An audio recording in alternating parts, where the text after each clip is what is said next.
Welcome, everybody. It's nice to see you for another Tuesday night. I'm joining you from Mississippi this week, thankfully far enough north not to be worried about the hurricane that is apparently headed our way. But we are going to dive in tonight with, as usual, our opening reflection. And actually, I'm going to hand it over to David to get it started. Welcome, everybody. We just want to do a quick reminder that in your learning as a leader, under week 2 at the very bottom, if you scroll down, that was where you can actually upload your responses, the asynchronous work from last week. So we want everyone to share out the content that was most useful for this last week in designing your task. And all you'd have to do is, we're going to put the question in the chat, and we want you to copy and paste your answer from the learner piece. We're going to copy and paste that into the chat. So Nicole will put the question into the chat, and we just want to know from last week, what was the most useful thing that we talked about when designing your task? So thanks for providing some of the feedback. Amanda said, looking at the standards alignment and thinking that maybe you need to come back to it and reevaluate, and that's so key. And you're going to see that we're going to say that phrase a lot. We're going to at least try something, get our hands kind of dirty, and we're going to make some edits. We're going to work through it. It's definitely a good idea. And then Anna was talking really about that STAR model where we can have those different entry points. And that's a really good thought for tonight, because we're going to talk about some of those different pieces, like where do you start designing an LDC task, and we'll give you some good tips for that. Anybody else like to share theirs? We'll get one more. I'm typing. Okay. No Me too. worries.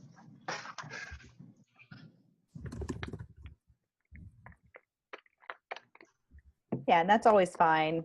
The goal is that you have a reflection ready to cut and paste at the beginning of each session, but we know lives are busy. So in the opening reflection, if you haven't had a chance to answer it in the course, now's your chance to think and share.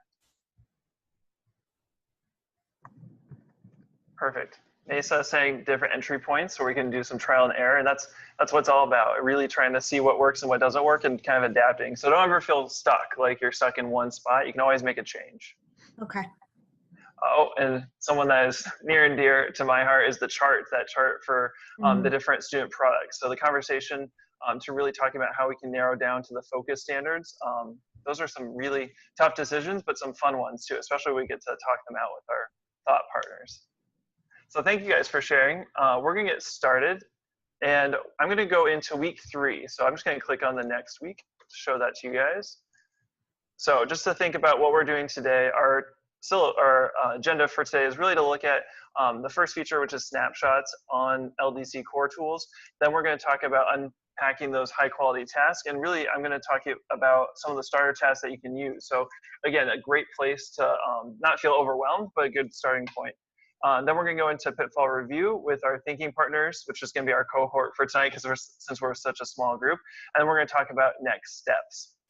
So just to reiterate that when you go to the Learn tab and you're learning as a leader, we're in week 3, and we're going to go through those pieces tonight. But you'll see your asynchronous work after PLC week 3. You'll see your task there. And then at the very bottom, that we'll have a question that we'll answer, and that's what we'll use for the opening of next week. So again, another place to capture your thoughts for next week. So the first thing that I want to go into is snapshots, like we talked about. So I have a module open. This is just one for one that I was working on. And we have this thing called snapshots that lives under more tools. So if you open up your module and click on more tools, there's an option to create a snapshot. And what this does, it will literally take a picture of what your current work is in that module. So we talk about, getting your hands dirty and trying out new things. It's really nice that this snapshot is kind of like that safety net. So if you decide to change things on the fly, you might want to take a snapshot before you get started, because it'll actually record what your task is, any mini tasks for later. All those pieces to your module, they'll live here. And so this snapshot, it'll take a second to load, but you'll be able to capture it, and then you'll get a timeline to go through that. So you can always step back to a previous moment in time. So mine is successful, and you can actually go to that snapshot if you want to. There we go. So I have a snapshot, and how I know it's a snapshot is I have the title, Historical Reflections, and then over on the right side, it'll actually say snapshot number 15. And if I click that, it actually shows me all the different snapshots that I've done and that time frame. So I can kind of go back in time to see where I started out. Because if you make a change, it's really nice to go back to that one moment in time where you knew it was good, or you want to go back to earlier thinking. So don't ever feel afraid to mess with tasks and change what you're doing, because that's what it's about. But you might want to just do a snapshot before you make a major change, especially if you're working with someone else. It's a good insurance policy. So I'm just going to ask if there are any clarifying questions or what things I can help out with that. We seem pretty good. And I'll just add to that really quickly, David. The snapshots are, as David said, an incredibly useful resource to create kind of a revision history of your module. They are read-only, so you can't automatically restore your module to an earlier snapshot, but it's there for you to look at, and you could basically replicate it or recreate it if you wanted to go back to an earlier version. So just so you know that you can't go like, oh, click, I want to make this version my current version. It doesn't have that functionality, but it does create that lovely like read-only history of where you've been. Thank you, Nicole. So one thing that we're going to transition now from that snapshot. So now we're talking about getting into our task and actually trying to dive in and kind of like, where do we start with all this work? What I have open is called the Starter Task slideshow. And basically, we have some starter tasks already developed with LDC. They've taken the time to kind of do this. And what's really nice is that, like, why are they so useful? There are kind of three big ideas. They're really going to start with the standards, and the whole reason that we're doing the LDC work is, again, that reading, writing, thinking, and talking for Lake County folks. We're really going to start thinking about the reading standards and how they apply to us. They're going to streamline our overall task design, so you don't have to feel like you're going to start from the ground up. There's going to basically be like a template, and you can plug in certain pieces and make some critical decisions on this. Lastly, common task implementation. It's an easy way for teachers across the district, or even teachers in the same school, to have very similar tasks, because it could be 9th grade ELA to 10th grade ELA. There's some different options that you have with that. So I'm going to go to the favorite topic, which is the STAR. We have all those different entry points, right? So one thing that we're going to do or consider is to really start with those standards, that focused set of standards. So we have, especially unique to the LDC model, is that we have the reading standard, the writing standard, and the content standard, and they all work together to really elevate, some cases, really elevate the thinking work that the student is doing. And what's so special about these STAR tasks is it's really centered around that reading standard, because sometimes if we pull in a reading standard, it may not be to the right level of rigor. So that reading standard is really what these STAR tasks are centered around. It's, again, really good for trying to do reading, writing, thinking, and talking. So one example, and this is ELA in elementary, this starter task. So after reading chapter 7 of Phineas L. McGuire Gets Slimed, write a literary analysis in which you explain how Francis O'Rourke Dowell uses one character's thoughts, words, and actions to convey the character's traits to the reader. Support your response from evidence from the text. Include examples of the author's use of speech style and figurative language to convey your message to readers. So what this might look like, and what we're kind of doing, is we're breaking this down. The starter task is kind of there as a framework, and you'll see that we have the reading standard, which is describe in depth a character, setting, or event in a drama or story, drawing on specific details in the text. And what you see in the red font, the specific details in the text, all of this is being mirrored in that task. So you'll actually see language from the standard in the task itself.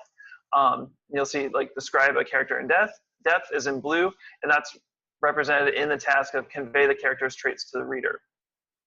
And then the content standard, which is demonstrate understanding of figurative language, you'll see that as what they call the additional demand. So the italicized piece at the very end of this is that additional demand. So just another view of this is, again, chapter 7, Phineas L. McGuire Gets Slimed. That's actually even bring it back down to one specific chapter, so it's not so overwhelming for students. And then we have, again, that piece of one character's thoughts or words. That's actually directly from that 4th grade standard, that focus standard. And then, again, that additional demand, that's relating it back to our content standard. So all of that is to say that you're going to have some decision points when you're actually developing your LDC task. And so what I really appreciate about this slide is it's the same idea. We have our task, and we kind of have different authors and different pieces that we're putting in here. But really taking a look at, we might start with that star graphic. We might start at text selection, which is in green on this task. So we're looking at flowers for Algernon. We could be looking at that writing prompt or product that like Alejandro alluded to, where we can decide on what authentic product students are working on. So for this, it's an essay. And then you start thinking about the cognitive demands. So for this, it's explained. Our content standard for this task is how Keyes reveals aspects of Charlie's character over the course of the text. Our focus standard, we're looking at RL3, and then that's represented by exposing his persona through pivotal lines. And finally, the multiple responses. Again, why we want students to be doing this work. We want those kind of open-ended responses. We don't want just the same answer from every single paper from student or product from student. And that's represented by that of your choosing. So we want some different resources, some different decisions going on with that. So again, there's some key decision points on this. I'm going to go to slide 10. So short stories, you can kind of expand upon this. So you're going to have this template, but you can always add in some different modifiers. So you can see after reading the short story for Flowers of Algernon, you can actually see how this was adapted. So another elementary social studies example, after reading articles from opposing points of view about the Boston Massacre, write an essay in which you explain the similarities and differences in each article's point of view about the Boston massacres. Support your response with evidence from the text. So looking at our focus standard where we analyze multiple accounts of the same event or topic, that's where in our task we actually have looking at different articles with opposing points of view about the Boston Massacre. And then where we bring in the similarities and differences, we actually take that wording and put it right into the task. So we can actually bring those pieces together, those content or the cluster standards together.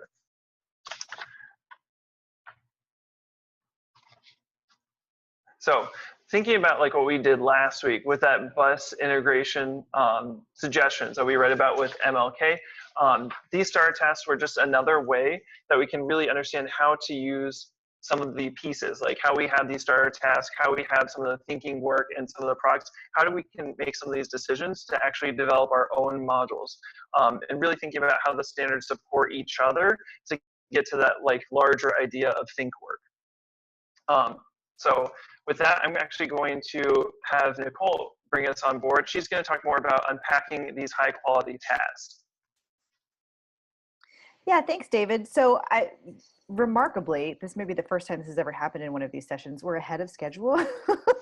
So I actually want to slow down a little bit and just revisit some of the points that David made in going through that starter task slideshow and contextualize it a little bit more to transition into what we're going to do next. So the idea behind those starter tasks, and I posted a link to the collection in LDC library, is that they are, they're not different from any other LDC tasks. The idea is that they were selected to go into that collection because they, as David modeled in the slides, really clearly call for the demands of their focused reading standards, but they are adaptable in the sense that you could swap in a different text or topic and basically leave the rest of the prompt the same to feel confident that you are getting that reading standard wired into your task. So we didn't ask you guys to start with one of those because, as going through this kind of instructional leadership track, we wanted you to have the full-on design experience of starting from scratch. But these are a great resource as you are working with others or looking for things to use in your classroom where you don't want to go through the whole process of designing an entire module. You just want to find something that, say, does a really good job on standard 6, and then you swap in a different text that's going to be more relevant for your particular classroom.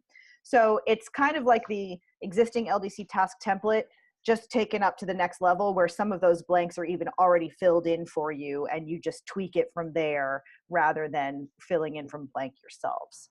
So let me just pause there and see if that's making sense or what questions you have about starter tasks. What are you thinking or wondering right now?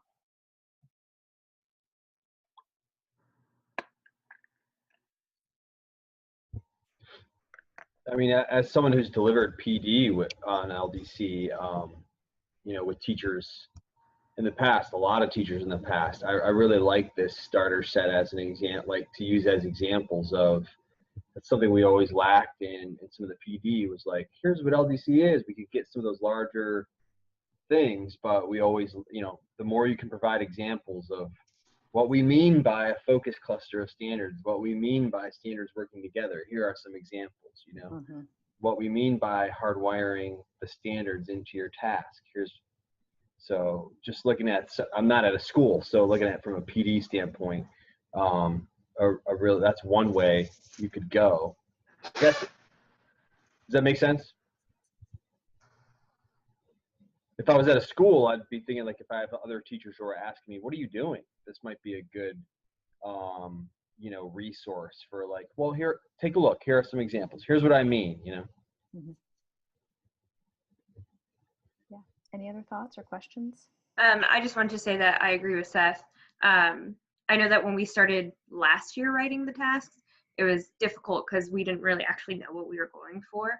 And I feel like if we maybe even broaden eventually the starter task, because what I'm looking at, it looks like all social studies right now.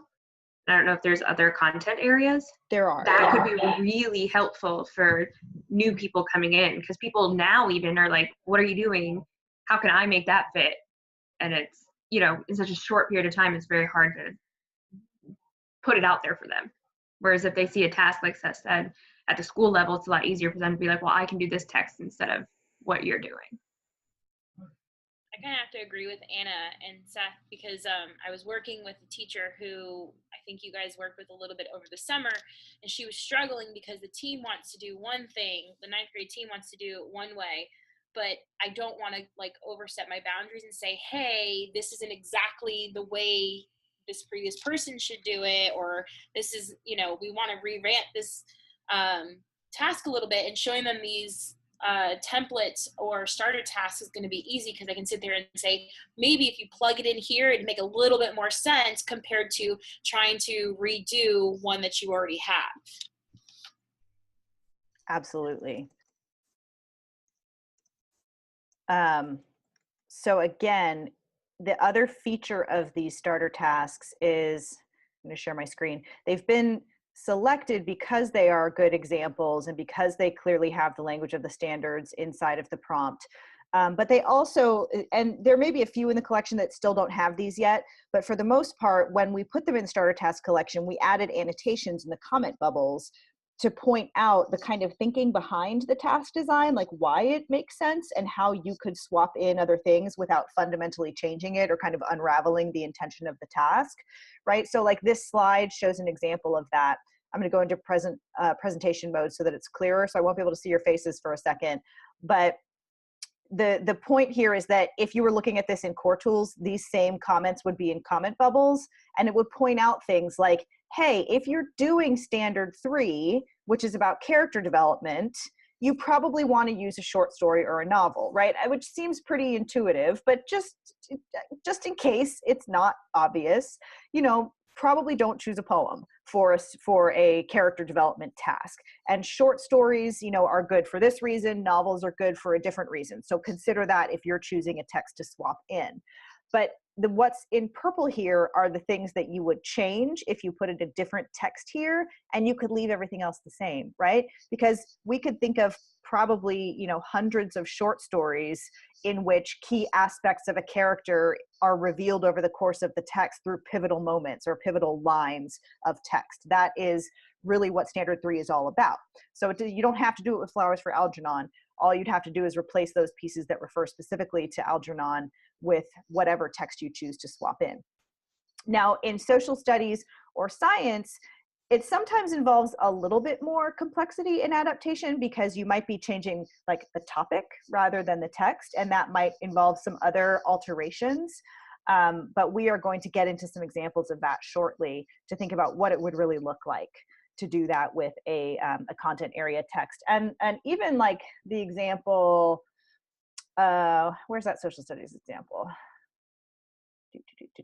The Boston Massacre one, right? Again, in social studies, you can probably generate lots and lots of examples about moments in history about which there are strongly differing points of view. And you would want students to be able to unpack what's different in the way that people write and talk about this event. And why is that different? You know, it's that multiple accounts standard 6 there. So I think you could probably come up with a lot of really quick ways to swap in a different topic. Again, leaving the rest of the task the same. And then you're not having to work so hard to get that standards alignment. You can feel really confident in that. So it really is a great, I think of this as like a leg up, like a stepping stool for design that's really particularly useful, not only for newer teachers or folks that are newer to LDC, but just when you need to do something more quickly, right? If you need a task and you don't have time to go through the whole design process, well, that's what the library is for. That's what the starter tasks are for. So there is a resource for you. There is a resource for the folks you work with. Not for the module you're designing right now for quality tasks, because again, for the experience, we want you to really start from scratch, but these are all available to you.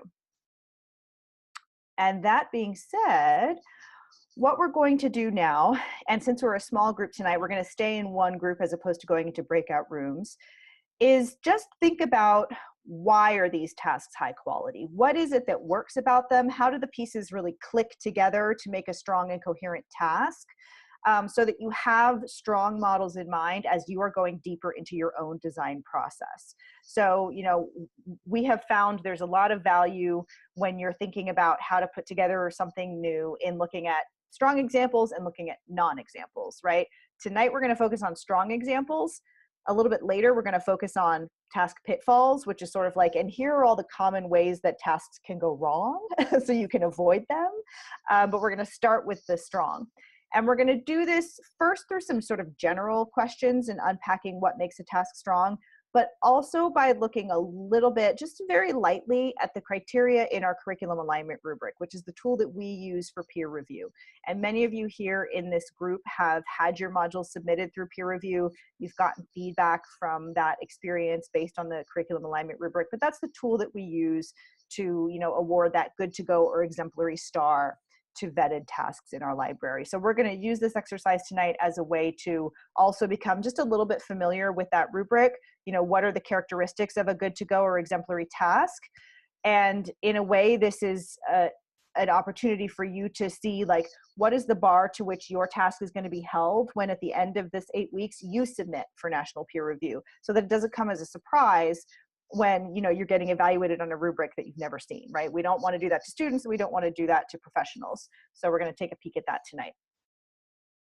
So given what we just discussed, I actually would like to start with a science task.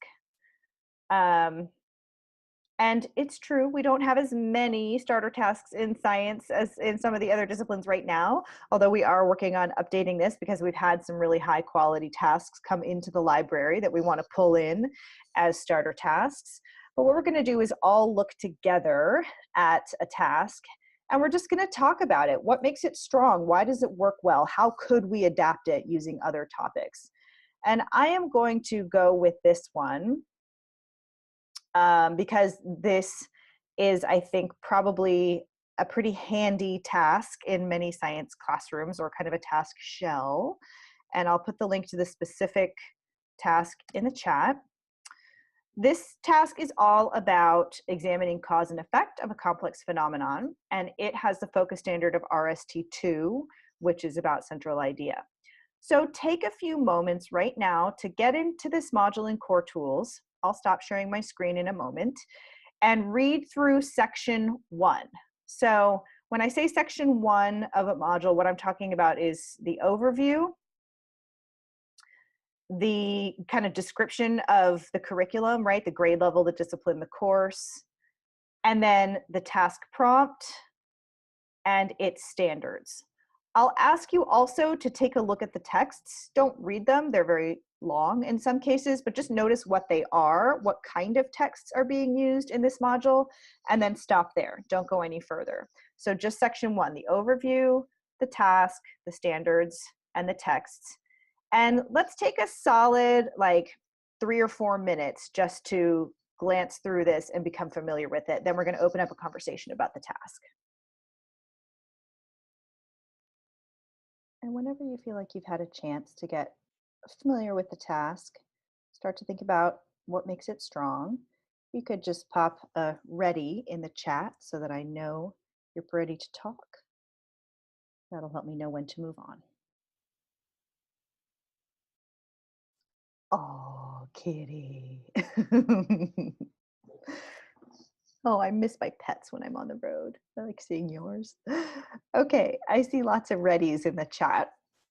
So let's go ahead and unmute and just have a conversation. So first blush, first glance, what strikes you as strong about this task? And we're going to talk about the bubble comments in a minute, but for now, let's leave those aside and just think about the task itself.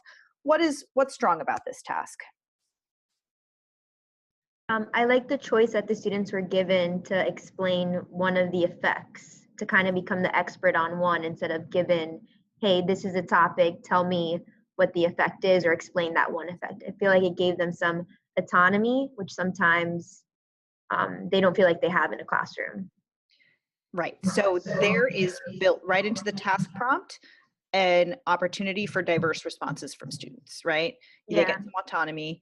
What else could be so important about that choice in this particular task? It's guided. Like they can't like have a whole wide, they can't just pick from anything. Like it's definitely a guided choice. Right. So it's tempered by the fact that options are provided. And also I think one of the comment bubbles alludes to this, it helps manage the complexity a little bit because there's a lot about this task that's very challenging. And we always want to balance the difficulty of a task where if it's really tough in one area, maybe pull back on the difficulty in another area so that it's at an appropriate level of challenge instead of just being like hard. So in this case, especially when you open some of the texts, you find that there's really a significant reading challenge here. And so just providing some constraints and guidance so that they're focusing on one arena of effects as opposed to all the possible things. You know, that could become a huge research paper that would just be too big for this task. What else? I like that they could include, they could pull information from the charts, the tables, or the illustration. So they had multiple ways that they could cite that information and use to, you know, to write their paper. I liked that. Mm-hmm. Which, given the discipline, seems, you know, pretty important. Love to hear from you, Anna, science perspective. I actually really love this task. And Alejandra and Nasa both said it. Because it gives them those three options, they can really become experts in that problem that's going on. And then you could even go further and add like a presentation where they actually are, you know, saying that they're the expert in, you know, what happens with local food production if the population of bees goes away. Like it makes them feel like they are the expert in that specific thing. And I really like that. And it's just kind of building off what Alejandra said. I couldn't have said it better than she did. Awesome. What else? What else did you notice?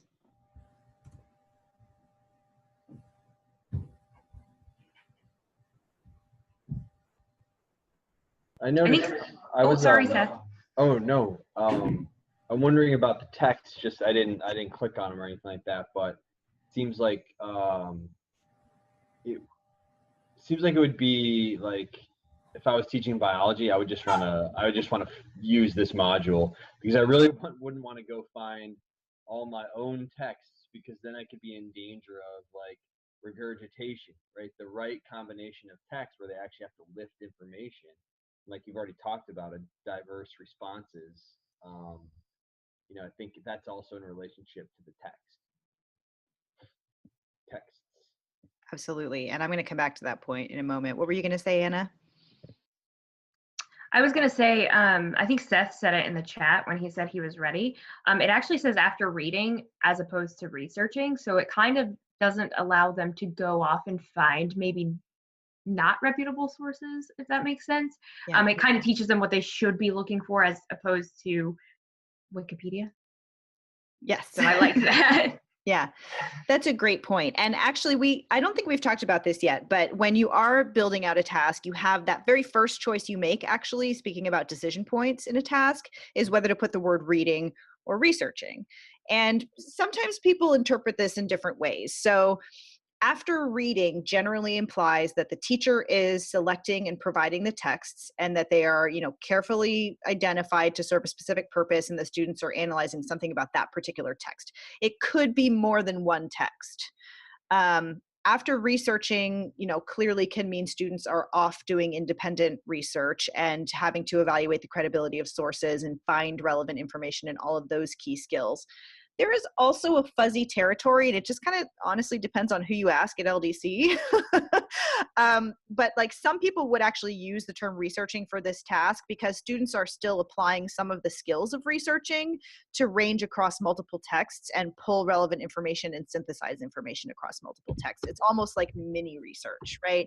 It eliminates some of those more like, dangerous isn't the right word, but you know what I mean. Like it takes away that, like, do they even find credible sources, but still asks them to develop some key skills about working across multiple texts that we associate with research. So I think this one could go either way in terms of whether it says after reading or after researching, but it definitely is very contingent on the particular text. And that's a point I want to revisit from what Seth just said. So I'm going to share my screen actually, because there's a few things I want to explore about this task together, and it'll be easier if I can kind of highlight things on my screen. I have seen many a task like this look amazing and then fall apart when I open the texts, because let's look at the standards to think about why. We have two focus reading standards here. The first one is the RST version of Standard 2, which is about central ideas or conclusions of a text, right? Trace the text explanation or depiction of a complex process, phenomenon, concept, provide an accurate summary of the text. Where in this task prompt do you see the work of that standard being called for?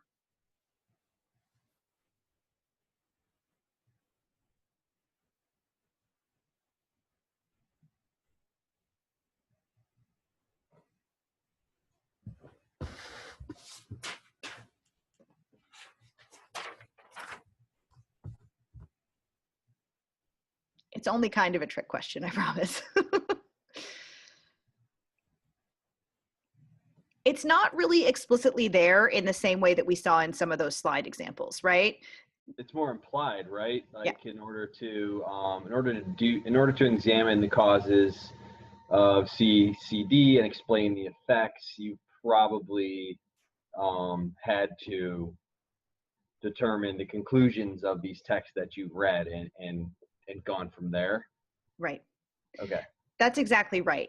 And this is sometimes the way that reading standards play out in science and sometimes social studies tasks, where it's less about the explicit language of the standard being in the prompt and more about, is that standard the work that students have to do with these texts in order to answer the prompt? And that's exactly what you just said, Seth, right?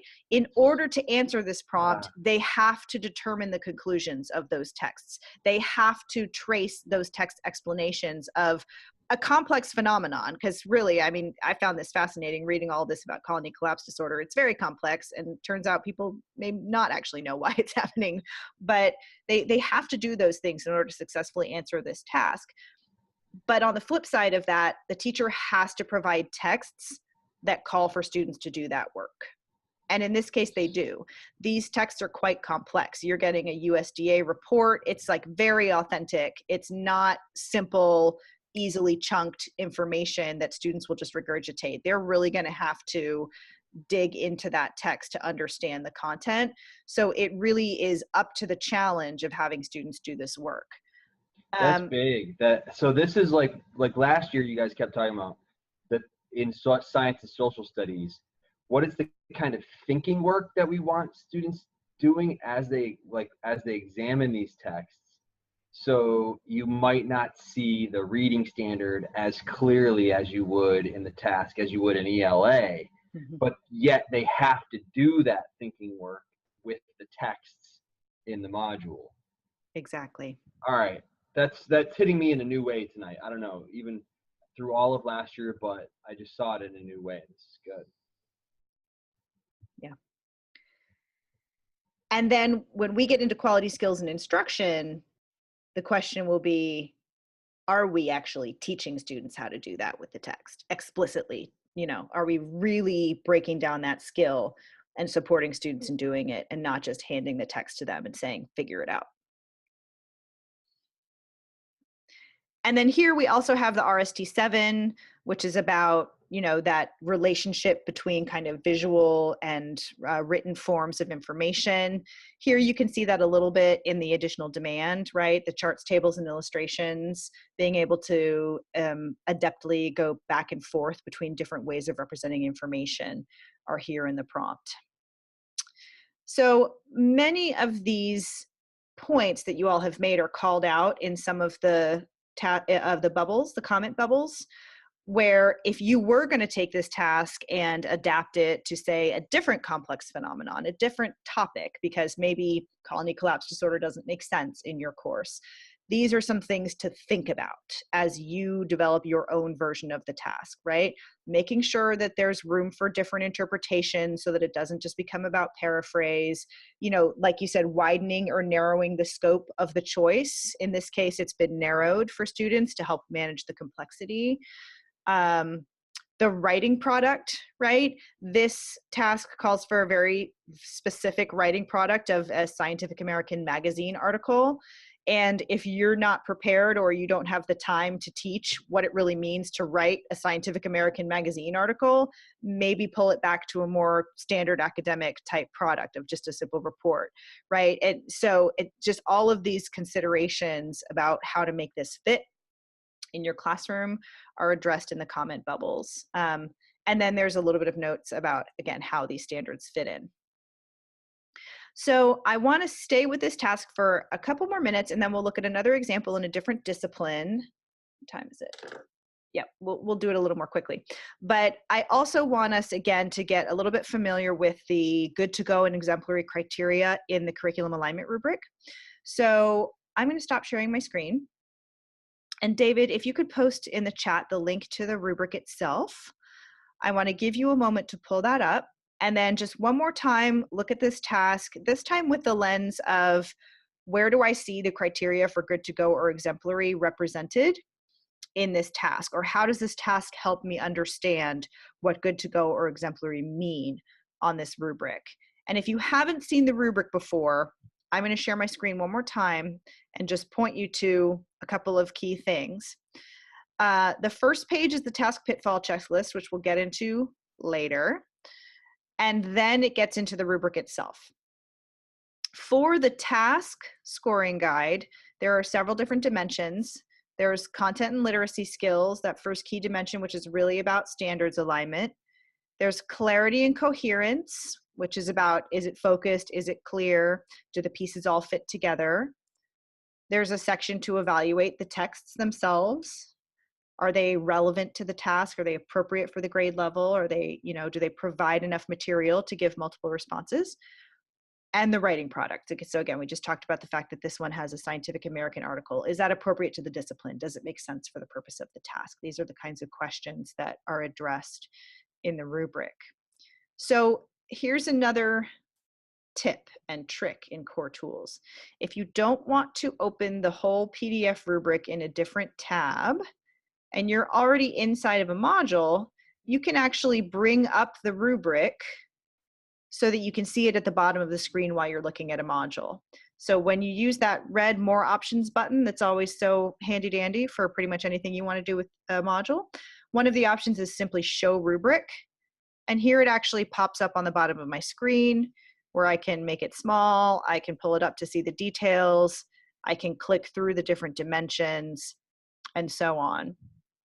So take a few moments now just to play either by opening the rubric in Core Tools, and then again I can scroll in this window still to see the task with the rubric open, or with the PDF version, and just look at some of those good to go or exemplary criteria and think about how you can see them in this task.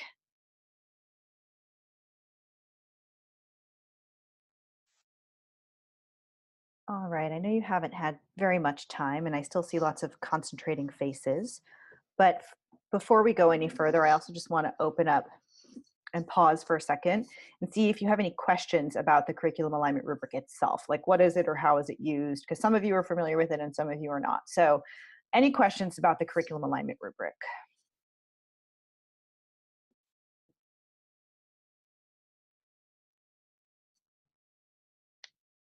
Okay, I'm seeing mostly like no questions. So if you have them, just pop them in the chat. So as you are looking at this task with, thinking about the task in relationship to the rubric, what are you noticing? Where are you seeing a connection between the task and the criteria called out in the rubric? And you can post in the chat or unmute. So let's just start with that first question. Let's just keep it simple. Which criteria in the rubric do you think apply to this task? Which boxes would you check? Do we talk?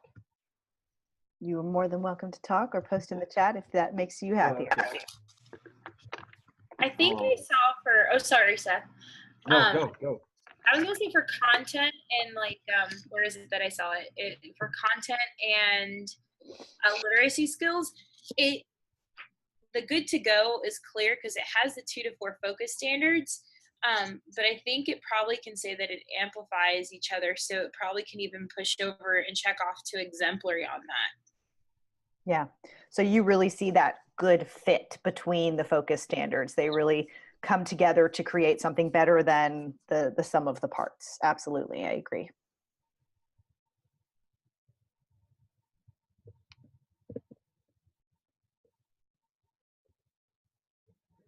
In content literacy skills, also the box under exemplary, prompt requires students to interact with text using analytic literacy skills such as those described in the CCSS standards R2 through R9. I think that we've already talked about like the kind of reading that they would then, need to be able to do or be taught how to do with those texts. So I would check that one, I think. Yeah, definitely. Because the good to go version of that is that it's text dependent, right? That it requires them to pull information from text. And that could be a lot simpler. That could be just, explain colony collapse disorder or something like that. Like they're not going to be able to pull that from their heads. They're going to need to get information from text. But in this case, it requires that more analytical engagement with text.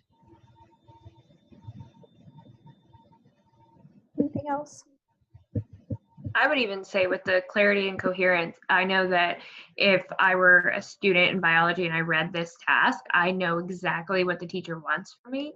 I would push it over to the exemplary. They're unambiguous. This is what I want. Choose one of these 3.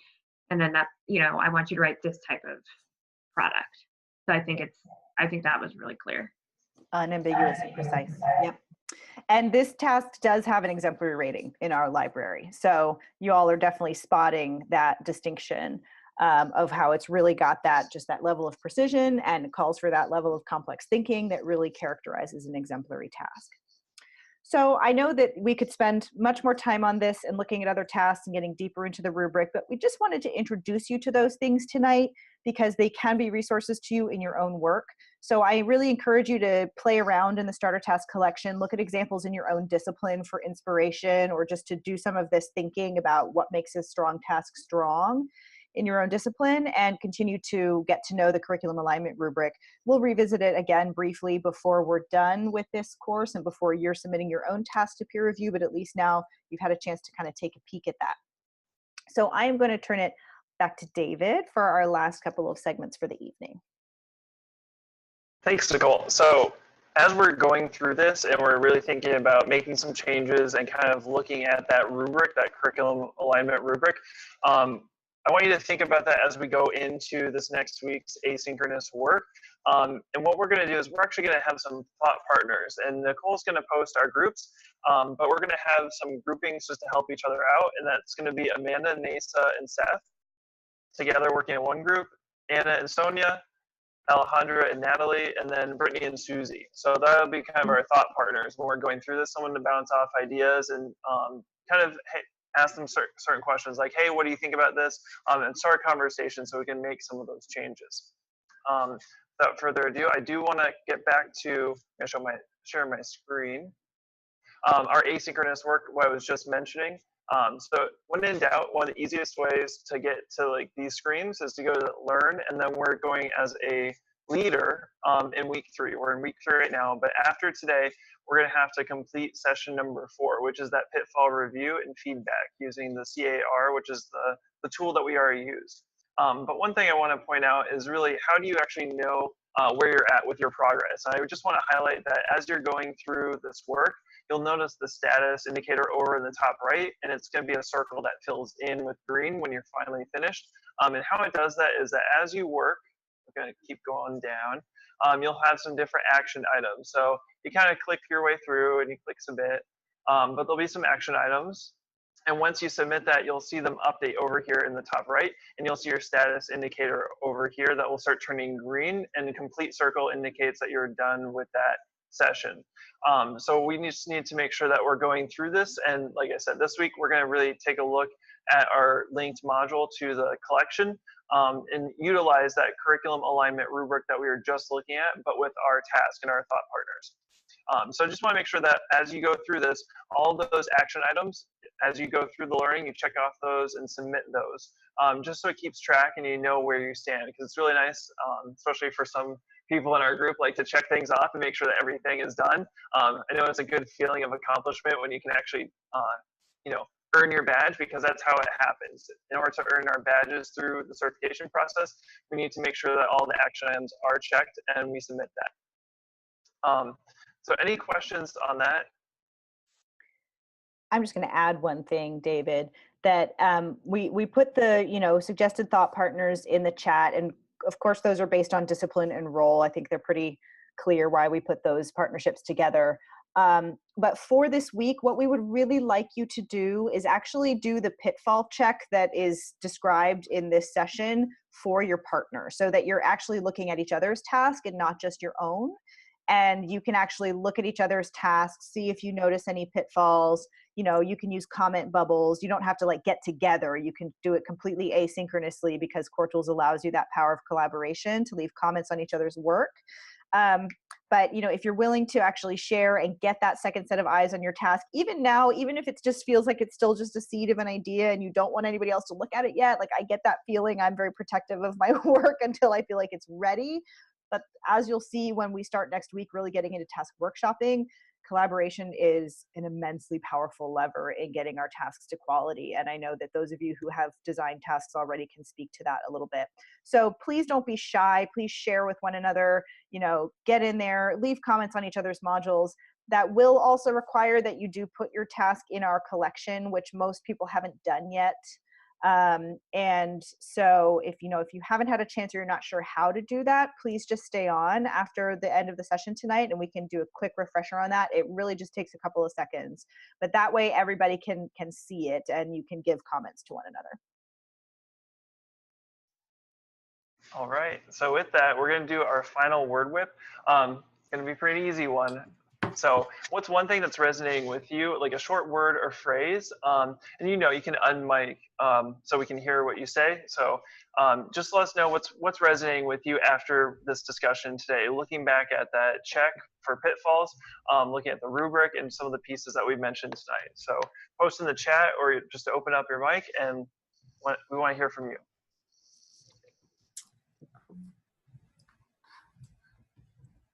I think something that resonated with me is the word quality, is to kind of look at it in its totality. Sometimes, we see these buzzwords or these keywords in a task or in a learning goal, and we're like, oh, that's so good. And then when you look at it, holistically, you're like, oh, whoops. Stop. And we're muting. Okay. For me, it was just the rubric for us, to check our tasks. Because oftentimes I'll go back and I'll read some of the tasks I did last year, and I'm like, oh. So that's really resonating with me, especially because I was working on my task before, and I was like, I don't remember how to do this. And now seeing the rubric, I'm like, yeah, that's what's resonating tonight. I'm going to say the starter tasks. I think that was a big help. And I think I can definitely use it because I know I have a hard time putting things together, and then being able to use that as a way to introduce the new teachers. I'm so sorry. I am distracted. She's throwing socks up in the air. I'll show you her by the end of the night. And so she's like 6-7 months, and now she's ripping my carpet. So, but yeah, I want to say start a task. Let me get her.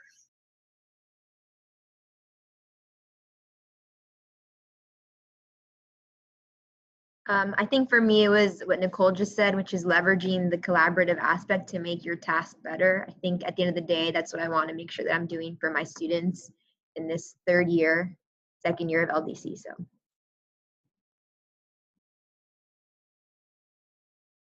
And I saw Natalie, she's not hiding out. She gave us her thoughts in the chat. She said using the CAR, the curriculum alignment rubric, to really refine the task. And that's what it's about. The hardest step sometimes is literally just starting it. And kudos for Anna for looking back and reflecting on what she did last year, because it's not always easy, and it's a learning process. So don't feel afraid, just jump in, because we'll keep getting better each day. So thank you guys so much. I know we're at time, but it's so fun to see all the faces, all the pets, and all the children. So with that, we're going to end our session. But if you have any questions about how to link your module to the collection or anything technical, we'll stay on for a few minutes. Yeah, my module's not linked to the collection. I think I went back and changed it up, so I don't know. But I'm happy to add it now. Do you have your module open now? I do, yes. Oh, perfect. So if you look where the options button is, yes, in the top right, go ahead and click that, and there should be, I have to get mine up. Should be an option to. If you're not staying for help. Thank you, everybody. Bye. Good night. So I see that there's like a add to collection button, but